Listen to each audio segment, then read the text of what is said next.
그 현금채굴 1편 영상이죠. 제가 제목은 좀 그 자극적으로 쓰긴 했는데 그동안 제 주장에 심각한 문제가 있었다고 제가 얘기를 했죠.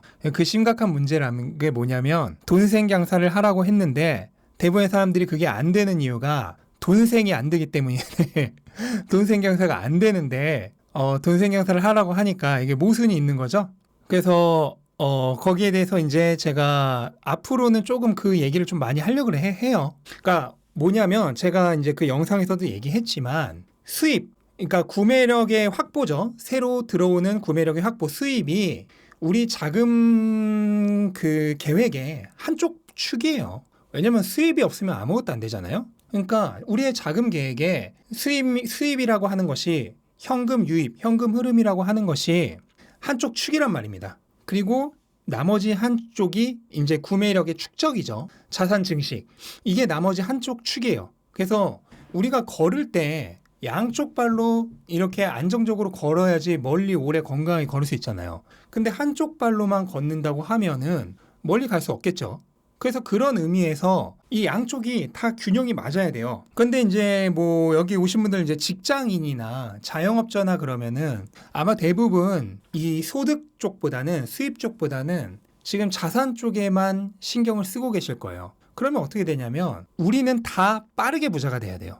제가 빨리 부자 되려고 도박적인 투자하지 마라 그런 얘기 하지만 그거는 도박적인 투자를 하지 말라는 거에 포커싱을 맞춰야지 빠르게 부자가 되지 말라는 뜻으로 그 곡해하시면 안 돼요. 우리는 가능하다면 가장 빠르게 부자가 돼야 됩니다. 우리가 가능한 범위 내에서는 가장 빠른 속도로 부자가 돼야 돼요.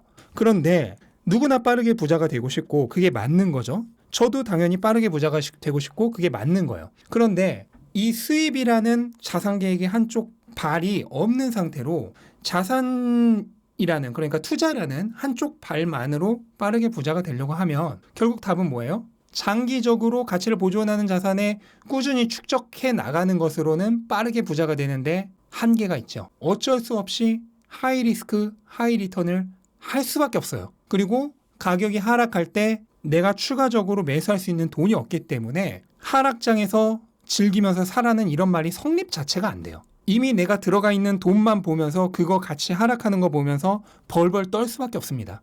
그래서 결과적으로 제 말에 심각한 모순이 있었던 게 맞죠. 돈생경사 좋죠. 오줄내줍 좋죠. 돈생이 안 되는데 내줍이 안 되는데 내리면 주줍이 안 되는데 그게 뭔 의미가 있어요.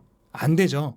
그래서 이게 오줄내줍 돈생경사를 하려면 한쪽 발로만 뛰지 말고 자금 계획의 다른 쪽 측면, 수입이라는 측면을 크게 증가시키는데 굉장히 힘을 써야 된다는 거를 제가 처절하게 이제 깨달았습니다. 이건 저도 이제 깨달은 겁니다. 이 유튜브를 하면서.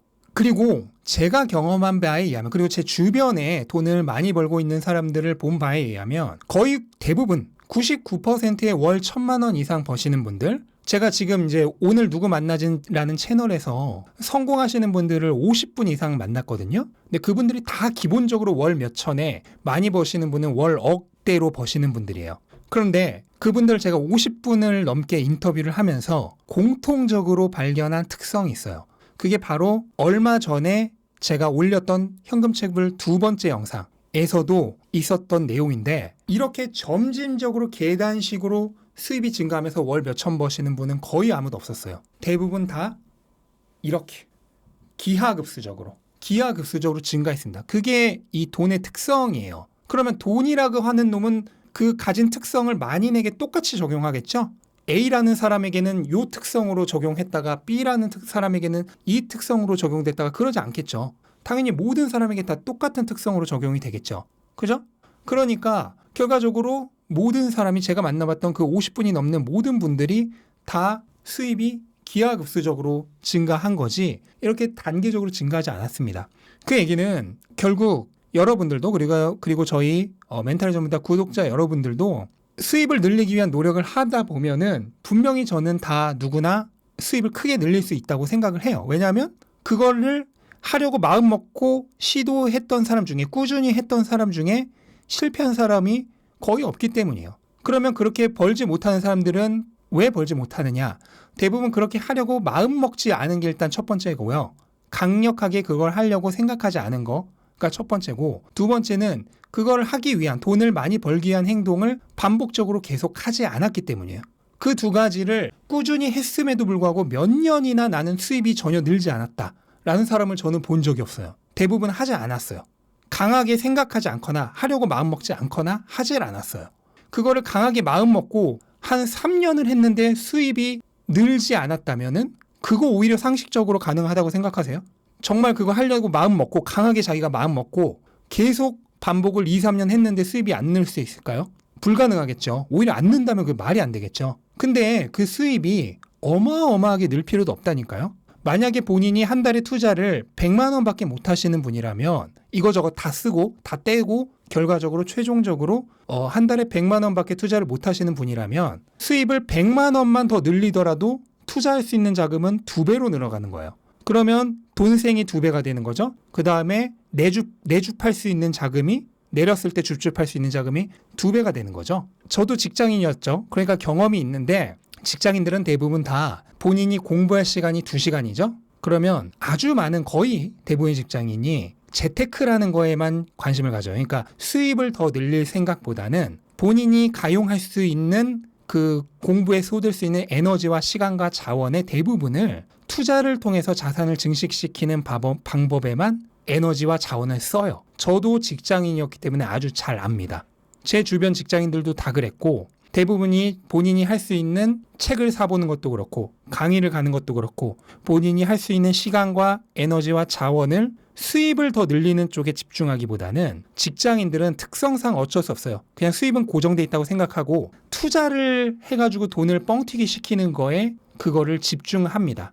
저도 공부를 할 때 저는 회사가 끝나고 집에 오면은 밤 7시잖아요. 그러면 새벽 한두 시까지 매일매일 투자 공부를 하던 거를 2년을 했어요. 그리고 그 이후로는 이제 새벽 한두 시까지는 안 했는데 한 밤 10시까지는 그래도 했는데 어쨌든 최초 한 2년간은 새벽 한두 시까지, 그러니까 하루에 거의 내가 가용할 수 있는 모든 시간을 다 투자 공부에만 쏟은 거죠. 근데 지금 와서 생각해보면 그거를 조금 후회합니다. 물론 과거는 바꿀 수 없지만 만약 제가 지금 돌아간다면 그 시간의 반은 수입을 늘리는 방법을 공부하는 데 썼을 거예요. 왜 그러냐? 자산 계획의 양쪽 발, 자산의 증식, 자본의 축적, 투자와 현금 흐름, 수입, 소득이 서로 균형이 맞아야 건강하게 오래 갈 수 있고 자산 증식도 훨씬 빠르게 할 수 있고 오질 내줍도 할 수 있고 돈생 강사도 할 수 있고 결국 멘탈이 털리지 않고 강철 같은 멘탈로 더 오래 바람직하게 장기 투자를 할 수 있기 때문입니다. 그래서 지금 몇몇 분들 이제 질문해주고 계신데 그럼 결과적으로 어떻게 수입을 늘리냐에 대한 얘기를 많이 해야 되는데 일단 초반에는 세세한 방법론적인 얘기는 안 하려고 그래요. 왜냐면 제가 예를 들어서 유튜브면 유튜브, 블로그면 블로그 그런 얘기를 해버리면은 그거는 사실 많은 분들이 크게 의미가 없다고 생각하거든요. 그래서 그거보다는 조금 초반에는 마인드 세팅에 조금 중점을 둘 거예요. 그거랑 사고방식 개선 이런 거에 조금 중점을 둘 거고 방법론은 조금 하다가 조금 이제 여러분들의 의견도 들으면서 조금씩 이제 더 여러 가지 구체적인 얘기들을 하고 또 그렇게 되면은 이제 제가 모든 걸 다 알진 않잖아요. 예를 들어서 블로그 같은 거는 이제 저도 시작한 지 얼마 안 됐잖아요. 그럼 블로그에 대해 블로그로 돈 버는 방법 이런 걸 얘기해 주려고 하면 제가 할 수 있는 얘기가 한정되잖아요. 그러니까 그런 것들은 또 고수님들 초청해서 인터뷰하고 그래서 블로그 관련해서는 제가 안 그래도 얼마 전에 인터뷰를 이미 했어요. 그래서 조만간 아마 이제 여러분들에게도 들려드릴 거고 그러니까 뚱뚱이님도 말씀하시는데 밑도 끝도 없는 유튜브 하세요는 크게 의미가 없어요. 왜냐면 그걸 듣고 사람들이 할 수가 없기 때문이에요. 그거는 의미가 없고 초반에는 어쩔 수 없이 마인드 세팅이나 방법론 좀 이런 거에 조금 집중을 하려고 합니다.